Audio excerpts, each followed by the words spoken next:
इस कार्यक्रम के प्रसारण पुण्यार्जक हैं Shri Kanwar Lal ji Mahavir Prasad ji Patni, RK marble group, Madanganj, Kishangarh, Rajasthan.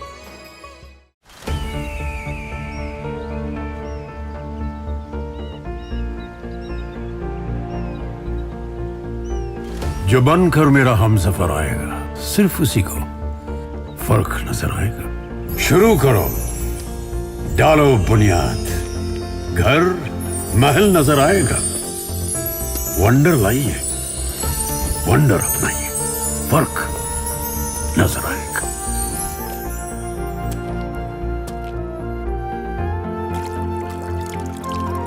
पानी भर लो अंजलि में,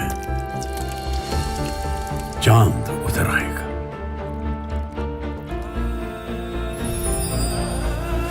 वंडर है ना, वंडर लाइए, फर्क नजर आएगा।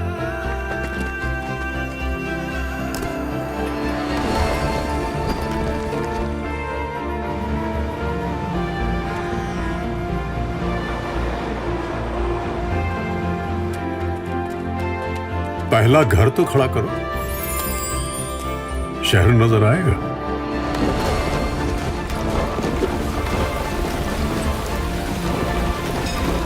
साल बरस और सदी नहीं, एक युग गुजर जाएगा। उम्र न पूछो वंडर की, जब फर्क नजर आएगा। वंडर सीमेंट, फर्क नजर आएगा। देवादिदेव एक हजार श्री आदिनाथ भगवान की, संत श्रोमणी आचार्य भगवान गुरुदेव श्री विद्यासागर जी महाराज के, पूज्य आचार्य श्री समय सागर जी महाराज की जय।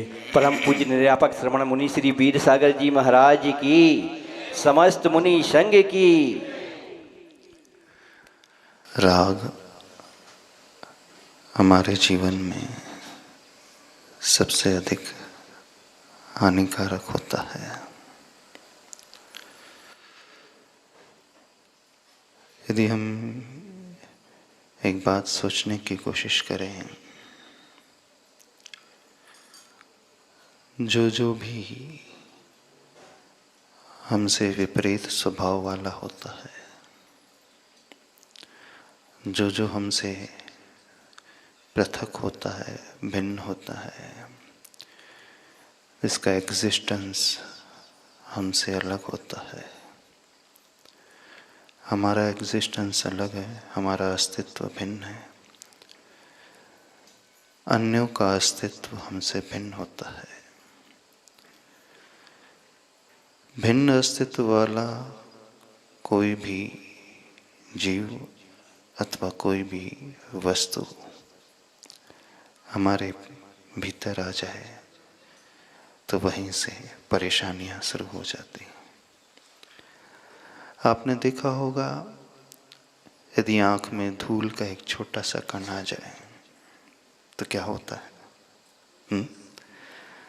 आँखों से पानी आने लगता है।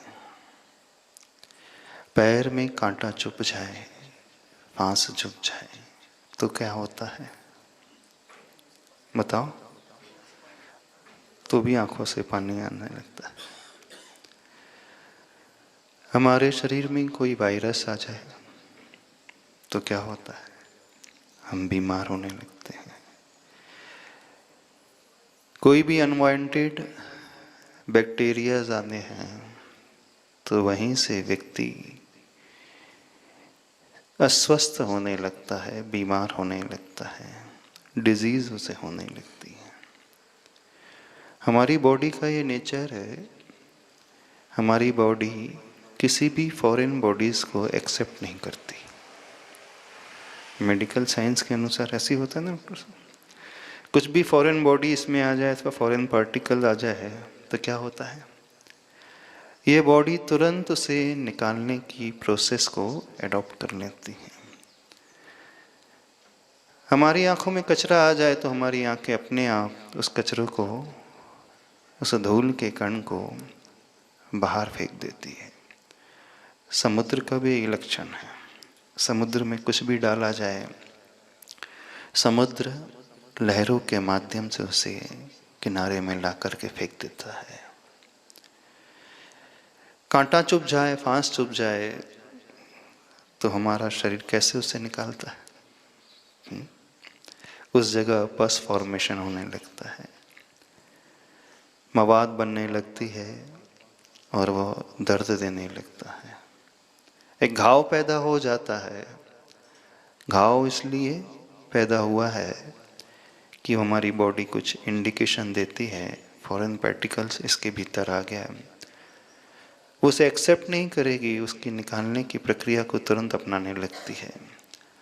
तभी उस फांस के चारों ओर पस फॉर्मेशन शुरू हो जाता है। जब तक वो फांस शरीर में रहती है, पैर में रहती है, हाथ में रहती है, हथेली में रहती है, तब क्या स्थिति होती है सबकी? यदि जैसे कोई कांटा चुभा हो, फांस चुभी हो, बहुत पेनफुल होता है, बहुत दर्द होता है, बहुत अधिक पीड़ा होती है। कई बार तो वो पीड़ा असहनीय हो जाती है, सहनीय नहीं होती है। उस पीड़ा से, उस दर्द से मुक्ति कब मिलती है बताइए?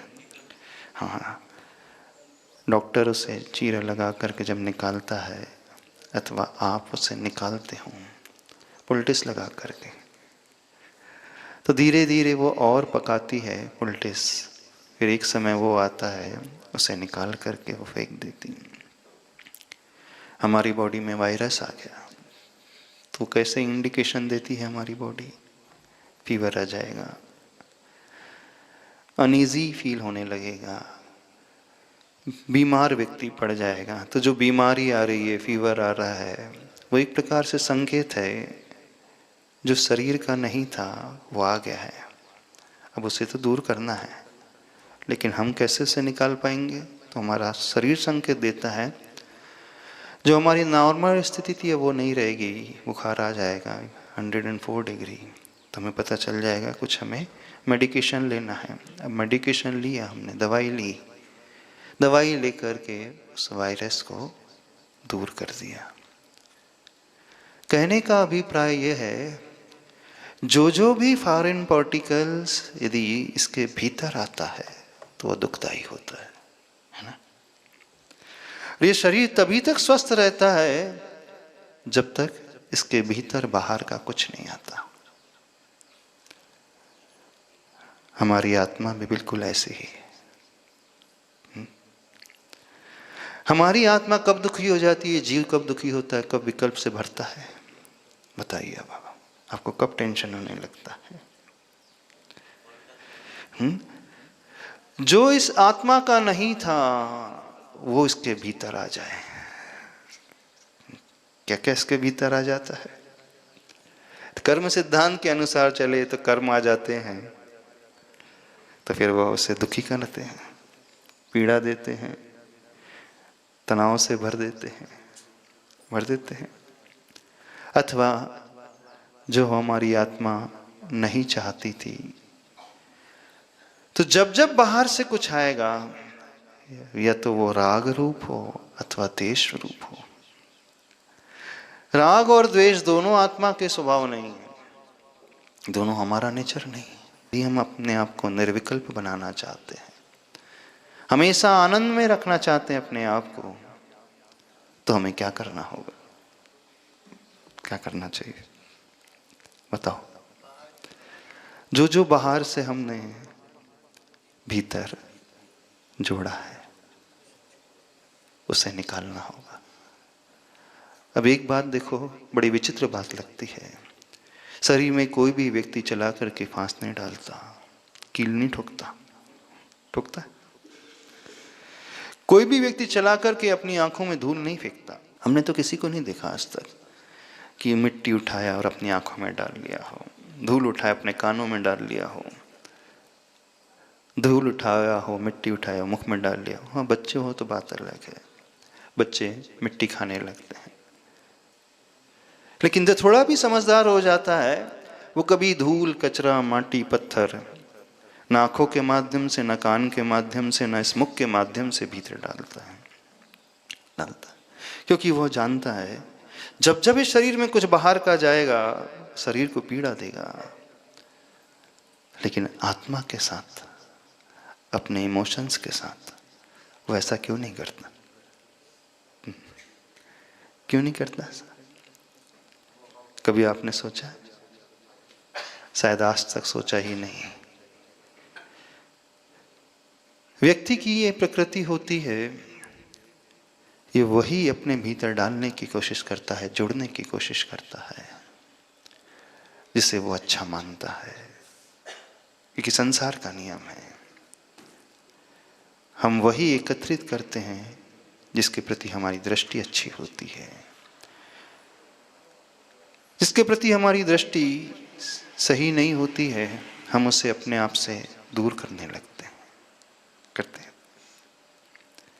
आप अपने घर में कभी कभी कचरा एकत्रित करके नहीं रखते? डस्टबिन जब भर जाती है तभी खाली करते हो? तो बताइए, डस्टबिन बहुत बड़ी साइज की होती होगी, तो जब पूरी भरती तब खाली करते हैं? नहीं, शायद कोई भी नहीं होगा ऐसा। थोड़ा भी कचरा डस्टबिन में आया, घर में झाड़ू लगाई, कचरा एकत्रित हुआ, डस्टबिन में डाला, तुरंत उसे वो बाहर निकालने की कोशिश करता। क्या कभी ये भाव आता है आपके मन में, हमारे घर का कचरा, हमारा अपना कचरा, कैसे हम इसे बाहर निकाल करके फेंकें? ये भाव आता है? आपके बेडरूम का, आपके ड्राइंग रूम का, आपके किचन का, आपका ही तो कचरा है वो। नहीं आता, किसी को नहीं आता। कचरे को फेंकने में विकल्प होता है किसी को? डस्टबिन खाली करने में विकल्प होता है किसी को? क्यों नहीं होता विकल्प? घर की गंदगी को निकाल करके आप फेंक करके बड़े खुश होते हो। कभी ये भी सोचो, अपने मन की भी गंदगी को निकालने की बात मन में आना चाहिए। बड़ी विचित्रता है, वो मन की गंदगी को हमेशा जोड़ करके रखता है। फेंकने में उसे बड़ा कष्ट होता है। क्यों कष्ट होता है?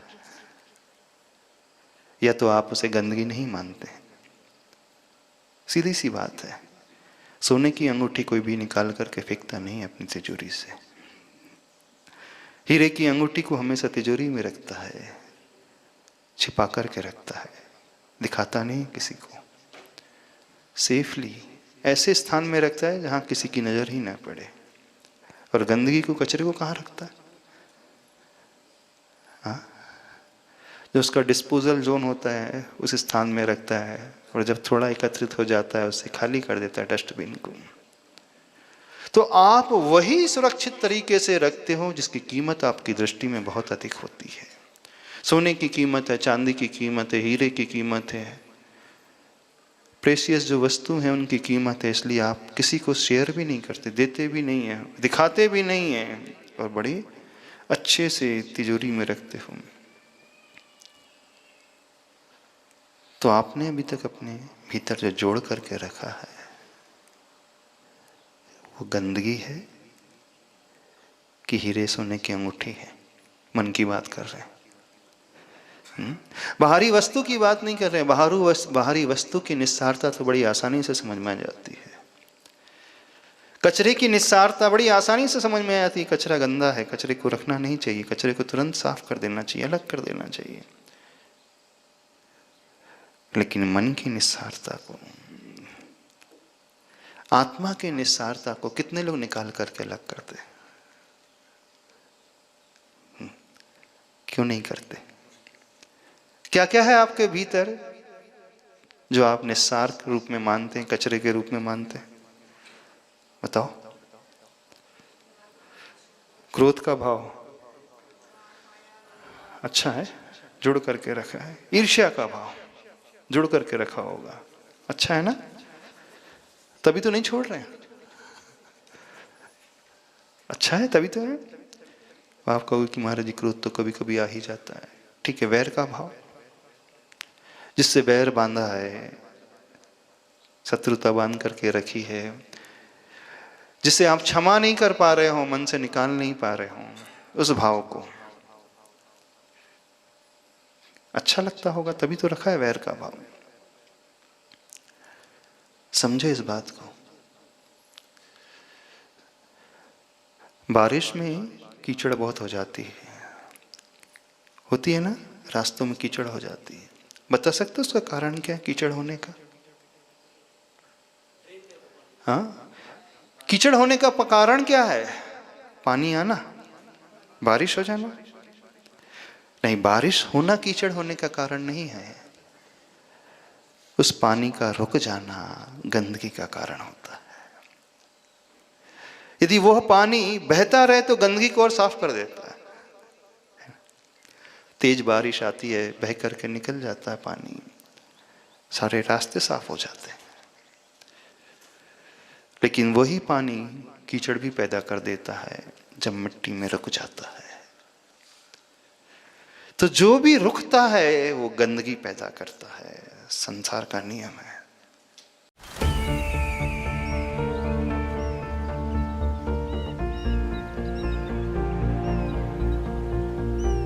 जो बनकर मेरा हमसफर आएगा, सिर्फ उसी को फर्क नजर आएगा। शुरू करो, डालो बुनियाद, घर महल नजर आएगा।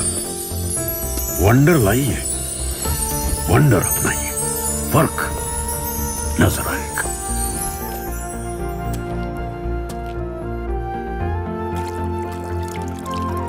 पानी भर लो अंजलि में, चांद उतर आएगा।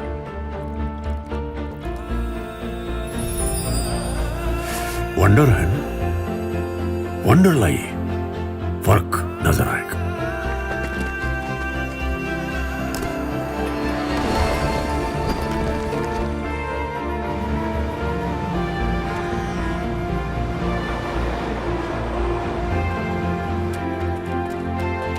पहला घर तो खड़ा करो, शहर नजर आएगा।